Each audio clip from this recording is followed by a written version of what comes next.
Candles మొత్తం మనం 4గా divide చేసుకోవచ్చు అండి.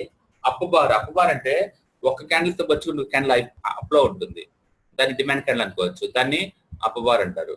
సో మీ స్క్రీన్ మీద ఎక్కువ క్యాండిల్స్ కనుక అలా వస్తుంది అంటే ఓవరాల్ గా మీరు బుల్ మార్కెట్ లో ఉన్నట్టు లెక్క. ఫర్ ఎగ్జాంపుల్ దీంతో కంపేర్ చేస్తే ఇది ఇలా హైలో ఉందనుకోండి డిమాండ్, ఎందుకంటే దీంతో వచ్చి హైయర్ హై కాబట్టి. ఓకే, సో ఎక్కువ క్యాండిల్ ఇలా వస్తుంది అంటే డిమాండ్ మార్కెట్ లో ఉన్నట్లు లెక్క. అలాగే ఎక్కువ క్యాండిల్ దీంతో వచ్చుకుంటే ఇది లోవర్ వస్తుంది అనుకోండి, మీరు సప్లై మార్కెట్ లో ఉన్నట్లు లెక్క.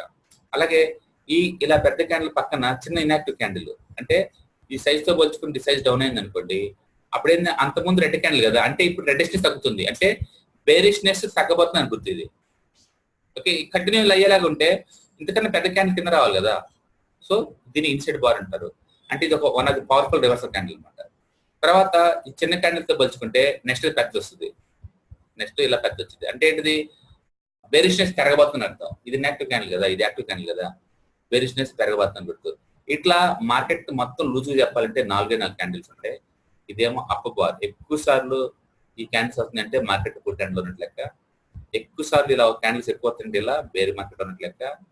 అండ్ ఇది ఇన్సైడ్ బార్. ఇన్సైడ్ బార్ వచ్చిందంటే కరెంట్ ట్రెండ్ ఆగబోతుంది అన్నట్టు అర్థం అనమాట.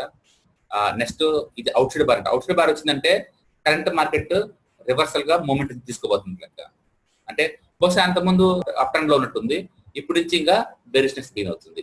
ఇదేమో అంతకుముందు బెరిష్ లో ఉంది, ఇప్పుడు బెరిష్నెస్ పట్టడం ఇష్టం లేదన్నమాట, ఆగిపోయింది. ఇట్లా 4 క్యాండిల్స్ మనం చెప్పుకుంటే ఈ రెండు చాలా పవర్ఫుల్ సపోర్ట్ లో ఉన్నప్పుడు, మిగతా టైం నాకు సీరియస్ తీసుకోమనం. ఓకే, సో ఇప్పుడు దీన్ని అప్ బార్ అంటారు. ఎక్కువ క్యాండిల్స్ ఇలా వస్తుంటే అప్ బార్, ఇది డౌన్ బార్, ఇది ఇన్సైడ్ బార్, ఇది అవుట్ సైడ్ బార్. ఓకే, 4 కేటగిరీలు తీసుకోవాలి మనం. అప్పుడు ఏం చేయాలి, రెండు ఒక యూనిట్ లా చదువుకుంటూ పడ్డాయి.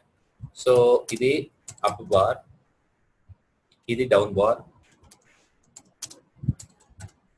అండ్ ఇది ఇన్సైడ్ బార్. ఎందుకంటే అంతకుముందు క్యాండిల్ తో పలుచుకుంటే ఇది ఇన్సైడ్ ఉంది కాబట్టి ఇన్సైడ్ బార్. ఇన్సైడ్ బార్ అంటే ఏం లేదండి, అంతకుముందు యాక్టివిటీ మిస్ అయిపోతున్నట్టు, తగ్గుతున్నట్టు అర్థం అనమాట. ఓకే, నెక్స్ట్ ఇది అవుట్ సైడ్ బార్. అంటే అంతకుముందు క్యాండిల్ తో పలుచుకుంటే మళ్ళీ ఏదో అదర్ యాక్టివిటీ స్టార్ట్ అయింది అర్థం, అవుట్ సైడ్ బార్. దీన్ని ఇంటర్నేషనల్ గా పక్కలో జపనీస్ వాళ్ళు హెరామి అంటారు. హెరామి అంటే ప్రెగ్నెన్సీ అని అంటారు అన్నమాట వాళ్ళ లాంగ్వేజ్. అంటే ఇది మదర్ క్యాండిల్ బేబీ క్యాండిల్ అవుతుంది కాబట్టి దీన్నేమో ఎంగల్ఫింగ్ అంటారు. సో అకాడమిక్ నేమ్స్ లేకుండా చెప్పాలంటే ఇది అనమాట, inside bar, out side bar, లేదా ఎంగల్ఫింగ్ అని హెరామి అంటారు. Up bar, down bar.